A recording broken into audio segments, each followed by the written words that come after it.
Good afternoon, Muskegon. Good afternoon, Muskegon. I'm Chauncey Williams. And I'm Tony Williams. And this is What Do I Do Now, your guide to credit, debt, and planning for your financial success with 103.7 The Beat. Okay, first week of October, and weather has changed more to like a fall atmosphere. We're back to normal. Back to normal. Yeah, the 80-degree days are gone. That's right. So, I want to get my flu shot today. Wish they say it don't work, but, you know. Okay, I got a notification in my email from the West Shore Medical folks out there to come and get one. Yeah. I don't know. I got my water right here. I got it, so I guess. I'm going to drink me some fluids now. So, I don't know. My mom believes in it. She's 91 years old, okay? Yes. And she believes in that flu shot. So, I mean, if I got to go with wisdom of 91 years, dog, I think we need to go get a shot. Yeah, that's right. Yeah, I went and got mine today, so I'm all set. I'm all set. So I guess I can do some tailgating. When this show airs, I think Michigan State probably will be beating Michigan. It's a night game. Yeah, it's a night game. So it'll be just before. Yeah, just before. Okay.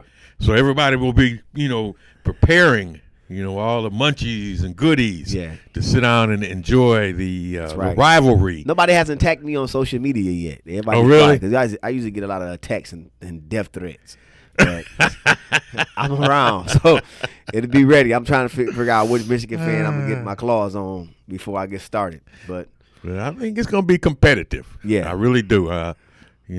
Last year I think they kind of got the best of the Spartans, but this year I could see them pretty even. We didn't have no quarterback last year. Our quarterback was rough. Yeah, and Michigan's got that same problem.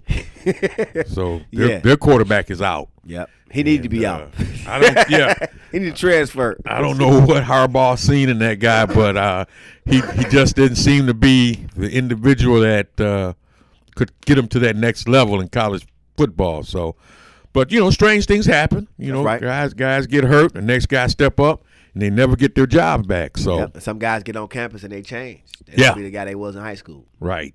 Because, you was that guy in high school, but when you get to college, everybody is that guy. That's right. So it's a whole different level of talent. And then depending on how you practice in high school, this is different. Oh, yeah. So there's real dog practice probably. So everything shifts. And you're like, wow, I'm not in Mayberry anymore. All right. In Kansas. Yeah, I'm throwing 5,000 yards. Now somebody coming at me and they're not treating me like a king. Right. Yeah, so that's it's going to be fun. I'll be looking forward to watching that football game. Yeah, we got how they doing. Our Lions pulled it out. Again. Them doing their thing. They'd be 4-0 right now if it wasn't for the referees. Yeah. And I still have a problem with the call. You can do the replay and they say, the knee was down. And I seen the pictures in every video. His body was straight. I see, think about it. Nobody wasn't even near him either. Like he just caught it. No, I think the guy was on him. Yeah. But they're saying when the knee touched, he was down. But yet, when it touched, he was across the goal line. Why is the goal line so different when, on a first down in the middle of the field, wherever your knee may touch, but where your body fall is where they place the football. That's right. Only when it's a touchdown is when that differs. They keep the ball at the knee. With a knee touch. Yeah, like the ball in front of me, but my knee is down. Yeah. So my knee is the goal line. It's weird. And then the bad part about that one was, even though they did the review, they did a 10-second runoff. So in other words, they had an opportunity to have one more play. But because of this rule of a review, then you have to run 10 seconds off the clock. And that doesn't make any sense. So I think that'll be a rule change. That was the Falcons, wasn't it? They played? Yeah. Had the Falcons. They had them. Super Bowl contenders. They had them on the ropes. Yeah, they had them on the ropes, man. They're going to see them again probably in the future. Hopefully. Yeah. They got who they got? The Panthers this week? They took care of the Raiders last week. I know. Cam Newton and the boys got them Raiders. So yeah, Marshawn Lynch be coming through. That boy is straight crazy. So that's going to be another good game, man. Speaking of rule changes, what does the NBA just did? Oh, October, for one, the NBA starting October 17th. I know that. Yes, sir. But then they just did regular season. The All-Star game is going to be like an outside hoop game at the park. Is that right? Gym. Like I never read the whole story. I just seen they was changing from, it won't be East versus West anymore. It'd be like, I'm a captain, you a captain, the fans vote, the media votes, and the coaches vote. But the players' percentage is going to be either 50 to 40% or 25. So it's going to be a breakdown. So the players be able to pick out the pool that the fans got. Oh, so like a I draft. want him on my team. Okay. So D-Wade probably play against LeBron, or Chris Paul probably play on the same team as LeBron for the All-Star game. Okay. They're going to really mix it up like an Olympic team. Okay. That's going to be 2 Olympic teams out there hooping. You're trying to get a little more fan interest in that. But then that'll help the Olympics too. Oh, of course. Because they say, wow, this lineup looks good. These dynamics look good. And then it's going to be more fan interest. So this is where they regular jerseys and they have blue and white. They have white, a home side and a away side. It's where the dark colors and white colors. Or they might come out with a new jersey and everything. But I just know the ratings were down for the All-Star game because there's no defense. No, it was no defense because there was really no incentive. Like in baseball, the All-Star game determines who has home field advantage when it comes to the World Series playoffs. That mattered then. So there's some skin in the game now. Yeah, so people showing up trying to win. Right. Because that's my checkup. my chances of having home field advantage. The bonus check too in the playoffs. So they don't play the record, and they also redid the draft. The lottery draft now has changed to where it's the bottom 3 teams get the same amount of ping pong balls in the NBA. Okay, really put it together. Whether that really makes a difference because they're trying to get teams from tanking towards the end of the year. So that's going to be interesting. So they're trying to evolve the NBA because football is still king, NFL is still king, but the NBA is definitely doing the right things to keep fans in the seats. Yeah, like the first game of the season being October 17th and the Celtics versus the Cleveland Cavaliers. Celtics versus the Cleveland How they do that? Cavaliers. That was just a roll of the dice, man. When the schedule makers got together, they just said we want to put those guys out there first. So, because they played each other in the playoffs, it was an all right series. They got ran over. Right. But now the whole dynamics of both teams look flavor. Different. And now you got the nemesis from Cleveland and the Celtics in the Celtics uniform. So I don't know where it's at. The game's gonna be. I don't know. You don't know where it's at. No, but it will be televised. Yes, it will be. It will be. It's gonna be color, living color. It's gonna be on social media and everything. Yeah, it's gonna be all over. Yeah. So the NBA ratings will definitely be high that night, just to see this. This how these guys interact on the floor. Sort of like the Westbrook and Durant situation. When they first got a chance to play each other, how the dynamics worked. People are interested in that. So, a lot of sports, man. A lot of sports. The Big Red still smashing people. And looks like there'll be another one, coming up. And then we have the Shores game, which everybody is looking forward to. No, I am. So, I just can't wait. And that's 2 weeks, right? 2 weeks, yeah, over at Shores. The finale. Yep. We head over there, and then the last game we end up with Jennison. Then playoffs. So, it's going to be fun. Next 2 months are going to be fun. Muskegon already got their bid in, don't they? 6. You got to do is win 6, and you in. So we've qualified for the 18th consecutive year qualifying for the playoffs. Still the winningest team in the state of Michigan. So what else do we have on our agenda? We miss anything from sports before we get into the show? I don't think so. That's major. We're good? Yeah, I think we're good. Okay. Today is what we have, getting income for life. And I can remember you saying this a while ago, talking about get your buckets in order. Yeah. So like we talking about basketball season, get buckets. We talking about really now get buckets like income for life. So I brought some notes today out of some articles and stuff I've been searching. And it says, what goes in the buckets? So you got, and it's a picture of 3 buckets. It's got a bucket for later, a bucket for soon, and a bucket for now. The bucket for later says you can invest more aggressively in the later bucket. Then the soon bucket is a source of income over the next decade. Okay. Next 10 years after we talk about retirement. Then now bucket is for the current expenses and emergency fund. Yes. That means like vacation. You might lease a nice car. Because I know a lot of people in their golden years, they pull out that.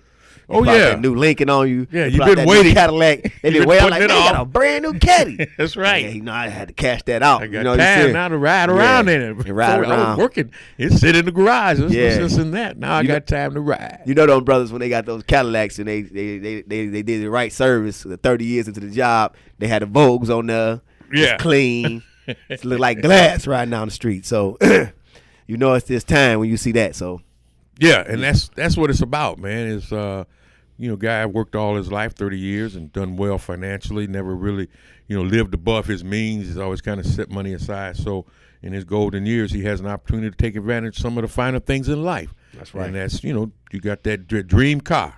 Yeah. Okay. And here's your opportunity because you've done all the right things. Go buy it, ride around in it, feel good, look good. Emergency fund, that's, something everybody must have because there will be emergencies, unexpected expenditures that come up. Wash machine breakdown, car breakdown, refrigerator go out, just a number of possibilities. But the thing is that you must set aside that $2,500 in case of an emergency. Yeah, because I think if you could, I think it's say 3 months or 6 months. 3 months of wages. Yeah. Yeah. Illnesses. I mean, there's potential for you to get ill. You can't work. Some places don't have a really robust short-term disability plan. You're right. If you don't have an AFLAC kind of a policy that pays you while you're off, that could definitely affect your income. If I had a friend, he had AFLAC and act like a promo, and he worked for the post office. And this when we were younger, we were at a party. He was standing on a table. I don't know how he got to stand on the table. We was probably like 20. How. We was 23, 24, right? He come visit us in college. Got some ideas. I'm a senior in college, and he come visit us, and he's standing on the table at the party, and he falls off the table, and he breaks his leg. And he had AFLAC. So they paid him. And he thought he lost his job, but everything was covered because the insurance kicked in. He used his days. Okay. But he was off work for like 30 days because the leg, it really like fractured. It broke. And the checks was ridiculous. Okay, then. Yeah. So AFLAC does work. Yeah. So that's one of them buckets, though. That's like one of them buckets. He wasn't even retired. He just like he had that bucket for those now expenses of like an emergency. But it was an insurance form. Yeah. So he was able to weather the storm for the 30 days because 9 times out of 10, a lot of times those companies will want to get you back to work on light duty. That's right. Versus, there's a difference between getting hurt at work and getting hurt when you're not on the job.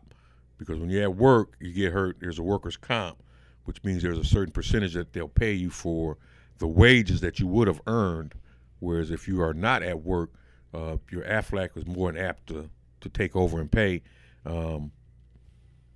So that's something to look at. A lot of companies do offer those kinds of plans. You're right. Number 2 I have is managing your spending. So like you're in retirement, you're managing your spending. Listen to this example. For example, if you have $1 million when you retire and you can withdraw 40% in 1 year. So when you look at that, I think we're talking about the 4% rule is based on historical market return for portfolios evenly split between stocks and bonds. Mm-hmm. I know that was your type of question. Like, what do they mean by that? Like, say if I got $1 million when I retire and I take out $40,000 a year. Well, if you take out $40,000 a year, if you do the math, that's roughly about 10 years at $40,000 is $400,000. So 20 years is about $80,000. So you're at about 22 years. Yes. But what they're saying is if you continue to invest the principal, you should still be able to come up with about if it's very conservative, about a 4% return, which on $1 million. On $1 million, 4% is what, $40,000. Yeah, $40,000. So you get to see that back again. $40,000. So take a look at it this way: if you just leave the principal, so what we kind of talked about last week, of the $1 million, and you just extract the $40,000 a year, your basic principal remains the same. You never deplete the principal because you're taking that 4% as income every year at $40,000. So the next year, so are you penalized then? There's probably going to be some tax implications. There's no penalties. Okay. It just kind of depends on your tax. Because you're at retirement age. You reach retirement age. You're in retirement age. You can touch that annuity that you put away. And then we're going to touch on some other ones later about the various checks. But yeah, the federal government will allow you to, have an income up to a certain amount when you're retired, but yet it becomes taxable. Okay. So the tax bracket is a little bit less than what it is for a person that's working because you're older. But yeah, you could just basically, if you could live off of $40,000 a year, the million can stay there. Yeah, but nobody not living off that a year. But still, I could live off $40,000 a year, man. Yeah, everything paid off. Everything paid for. Yeah, you're right. Yeah, you retirement age, everything paid for. Yeah, hey, that's $4,000 a month, roughly $3,500 a month, 32 probably. Yeah. Yep, $3,200 a month. That's his pocket money. And then we talked about the other streams of income that you would have when you retire. Yes, and that's later on in my notes too. Right. But like you looking at your Social Security, your pension, and then you got this money you saved and it's annuity, but it's $1 million. Yep. That done blew up to $1 million. $1 million. And you just gonna live off the interest. You can't spend all that anyway. You got to get that to them grandkids. They gonna spend it. I tell you that. It ain't gonna last that long when they get their hands on it. There's gonna be some Cadillacs. Oh, granddaddy got $1 million. Yeah. They gonna make sure they name in the will. They gonna be at the house cleaning up, cutting your grass, cutting your hair. Yeah, granddaddy, we love you. We love you, granddaddy. Cutting your hair and everything. Yeah. So that I think we get to the next one. It says protect against inflation. So when you look at the inflation rate, has averaged at least 2.2% since 2000. So when you forecast a 1.3% inflation in 2017 or 1.9, so when you think about protecting against inflation, so you got this money, this $1 million, right? And you say you take this $40,000 cap a year. Yep. But then what about inflation? Like, cost of living gonna be $1 million not going to be the same $1 million. $40,000 not going to be the same $40,000. If I'm looking at my retirement age, that'd be 20. Oh well, yeah. When you're looking at that far out, but from a year to year, you won't see that a huge impact.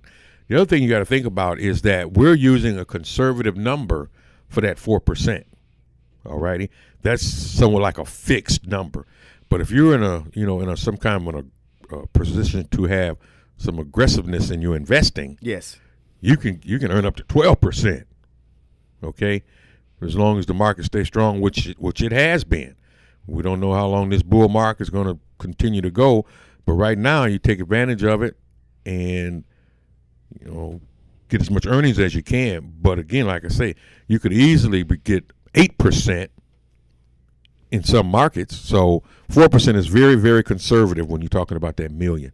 It could actually be $80,000 a year on an 8% return. Okay. All right. So yeah, when you look at that, it's a different number. Like you say, you play with the number. So it's so it says inflation seems tame, but even modest inflation will significantly erode your purchasing power over time. Over time. Yep. Yes. So like you said, that's just a fixed number. So like when you talking about it being aggressive, you can have $1.4 million if you depend on how you do it. Absolutely. Because you got it mixed and say I got another equation here. It says if you are near or just beginning retirement, advisors generally recommend a portfolio of up to 60% in stocks. Mm-hmm. Okay, so you got 60% in stocks. So then you will have mutual funds and 40% would be in your bonds. Okay, bonds is more of like a fixed instrument to say, okay, because you purchased these bonds, we're going to pay you 3.5%, 4%. So they'll hold 5%. Their amount. They'll hold their value. Right, but they won't exceed expectation too far. No. Whereas the stock market could definitely, take go that 10, flip. 20% it depends over the term of the years. Right. Okay. It's performed well. You've gotten 15, 20% return every year, but we've all seen what happens when the market turns. Crashes. I call it crash. It's the crash. All right. It's inevitable. It's going to happen.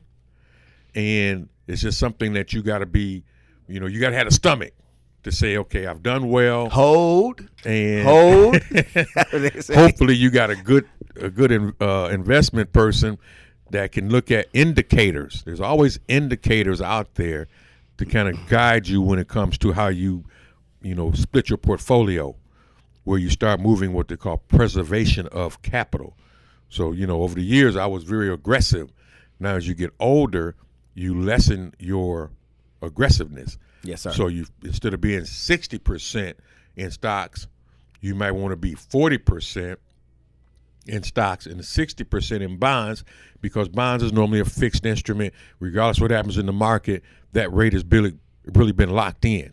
Okay, but bonds fluctuate too, but not to the degree as stocks. But they don't have the volatility, and sometimes they don't bring the return.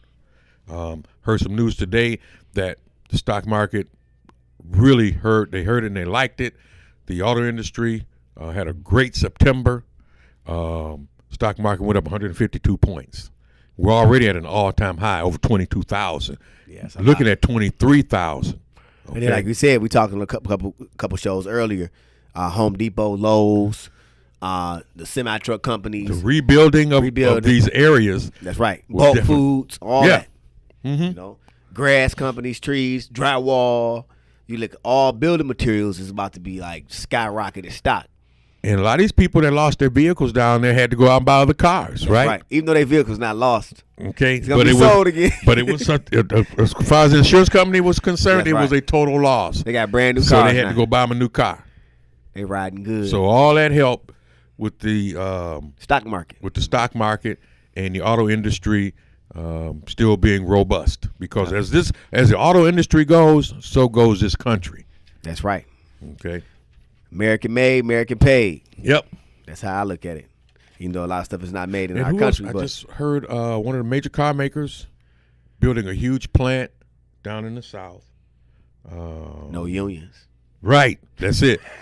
That's it. I know Toyota came in Mississippi a couple years ago. Toyota, BMW. Wow. BMW is building a large plant.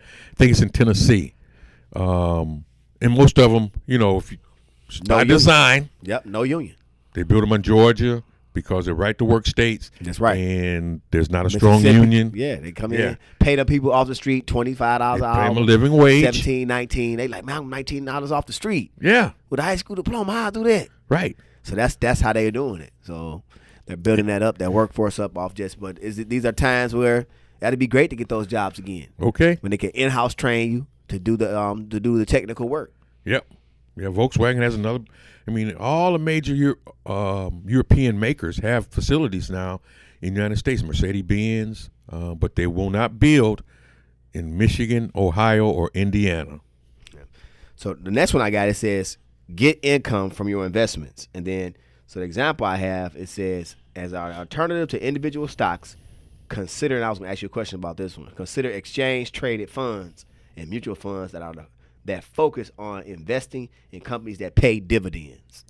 EFTs, they call them, which is somewhat new product in the investment world. And again, it's all about diversification. So a dividend is when you like you be investing, and when it comes, when the I wouldn't say the overage, but the overflow, you'll get that in a percentage back in your account. You can reinvest it, or you can take it out as a check, right? Right. What dividends means is that as corporations pay all their bills, okay, pay whatever the stockholders, what's ever left over after all the bills have been paid, they take the number of outstanding stocks and then divide whatever that money is into those shares. So everybody, and then they'll declare a dividend. They'll let you know when we're going to declare a dividend, and that dividend might be anywhere from 25 cents to $1 on that stock, which is totally separate from the appreciation value of the stock. In other words, if the stock started out at the beginning of the year at $20, that dividend check can look real good. Yes, it can. Stock you own. Yeah, and it went up to 25. Yeah, it went up to $25, but yet they give you a dividend of $1. I mean, that's just extra money. That's a check that's in your pocket. That's not. Is it taxable income?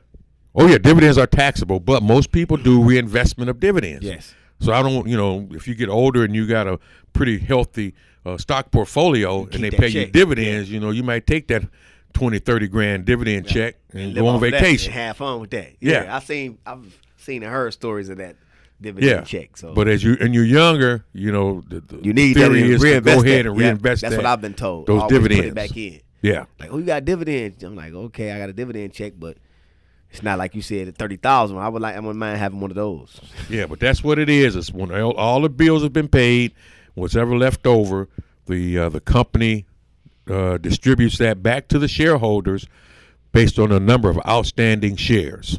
Okay. Here's one right here that based on our demographics, I don't think it's a good idea. It says delay your Social Security benefits. So, like the example I have, it says you can wait for it. The estimated monthly Social Security benefit for someone earning $75,000 at the age of 62 differs mightily depending on when the benefits start. Mm-hmm. So, let's say if the benefits start, the Social Security check starts at 62, you'll get $1,382, right? Okay. But if you wait 4 years and 2 months, you'll see $1,971. Okay. Okay. That's full retirement age for those returning 62 this year. But then it says this way: if you wait to 70, you see $2,719. So okay, right? So at 62, I could do a lot more. Probably move, travel, do a lot more at 62, fresh out the job. But if I wait another 8 years, I see an extra $1,400. Okay. A month. Yeah. But then what's the life expectancy? Yeah, what's the life expectancy? My daddy got at 86, so I'll be able to enjoy it. So you should be right. You should be right there, right? I probably can wait. So it's really a math equation that you have to do. Okay. Federal government, these are real hard statistics. 12.5 checks is what the average Social Security recipient receives. Okay, it's all across the country. So that means there are a lot of folks that, like my mom, 91 years old. She beat the system. She got a lot of checks. There are other folks that did not live very long. So you're telling me the basic person after retirement got 12 checks? 12 That's checks. a year. That's right. On average. Man, you better take that money. Anybody out there, audience, you retire early, take it. 12 checks for something you work for all those years, even though Social Security is a system that's created to help balance things out. But okay, I gotta have more than 12 checks now. Let's do it this way. Another easy way to do it. Okay, we're just going to say 20 years. You'll live 20 years after retirement. I got one, too. Yeah, go ahead. So if you take it at 62, you multiply whatever that monthly benefit is times 20. Okay. Okay. And then you see what the monthly benefit is at 70. Okay. But you can't use 20 now, right? 10, you're right. So you got to subtract that and go with 13. So now you got to take that monthly benefit, multiply it by 13, and see where you're at.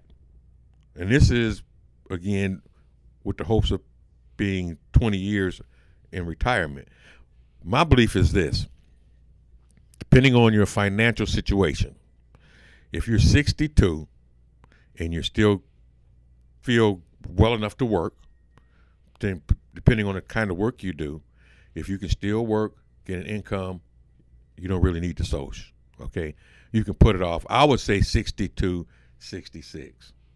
By that time, regardless of what work you're doing, it's time to go enjoy the rest of your life, whatever you got left. Yes, sir. Okay, but 70, to me, unless you are a multi-millionaire, many times over, you start taking your Social Security benefits. Just like Polo, the owner of Polo, Ralph Lauren, he ended up selling his company to Gap. Okay. I mean, not selling them, but he gave them the fashion appeal to make Ralph Lauren right, because he's 71 now. Okay. So he's like, I'm drawing my Social Security benefit right now. Y'all can, and I got these millions. I don't need it, but I guess what? It's mine. Yeah, I'm about going to to take have some fun. Yeah. Yep, that's right. I'm about to have some fun with this, with pension and all this, because I own the company. So, he has those tools and investment tools. So he's like, I got another president. I'm done, but I'm still on the side. Send me my dividend check. I'm going to spend it. I'm not reinvesting that. Mm-hmm. So all those things is going on with Polo right now. Right. Because he brought in Gap to be as a way to be people to look over his company while he's not really absent, but he still go to the board meetings, but he's not making decisions. He's not that day-to-day type of guy. That's right. He might, telephone in. He might pop in once a week, twice a week, whatever. He's out at the ranch right now. Other than that, he has no dealings with the day-to-day. And, it depends on the kind of work you do. I think we had this conversation. I mean, like a mail carrier. Yes, sir. Okay, at 65 in Michigan in the winter, I don't think I'd want to be 65, man, trying to carry around a mail bag, going through snowbanks and fighting snowstorms and that kind of thing. Bulls and everything. Yeah. When you get to that, and I think they still have the 30 and out, where you qualify for for their pension. You'd be looking to go. So it depends on your occupation, but 65 is definitely, I think, the time to take that pension, unless you are just so financially secure, it don't even matter. That's right. So when delaying security, this is the tip that we have. Spouses should coordinate their claiming strategies to maximize the survivor benefit. A married couple is more likely to maximize the lifetime income from Social Security if the higher earner delays taking Social Security benefits to age 70. So no matter who dies first, the survivor gets the largest possible benefit. So that's another way to coordinate it. Right. Your spouse can be left with a nice check, and y'all live together. You both got some money coming in. But if you claim a little later, she's gonna be better off, or he's gonna be better off in the latter years. Right, depending on who passes first. And a lot of times you'll find widows and widowers that hook up. Later on, they don't get married. They don't get married. They don't get married. Touching my check. Because they keep them checks separate. They worry about checking that age, though. They still they break all the rules, dog, when it comes to getting married. But the government forced them to make that decision, because if you get married, now those benefits go away. That's they right. get depleted. So they get to shack up. They hang out. They 70 years old and they shacking. Hey, I see that. Well, I be seeing at the Y when I be seeing them working out. They be out there. Well, look, today I just want to finish with that's our show today, audience. I just want to finish with this. My Brother's Keepers having something this weekend, October 7th, 2017. Obama's program, My Brother's Keeper. It's in Lansing Community College. Bring your youth out. I'm gonna be down there. It's at the Health and Human Services Building, 515 Washington Square, Lansing, Michigan. They got things going on Facebook. You can register. You can hit up Angela at oneloveglobal.org. That's TJ Duckett's organization. Spartans, they're going to be playing Michigan this Saturday, but I'm going to be in Lansing at MBK, Michigan. And we got the Dads on Deck program coming up. That's in a couple weeks. But Norm and ISD. Let's keep on building. I'm Chauncey Williams. And I'm Tony Williams. And this is What Do I Do Now, your guide to credit, debt, and planning for your financial success. 103.7 The Beat.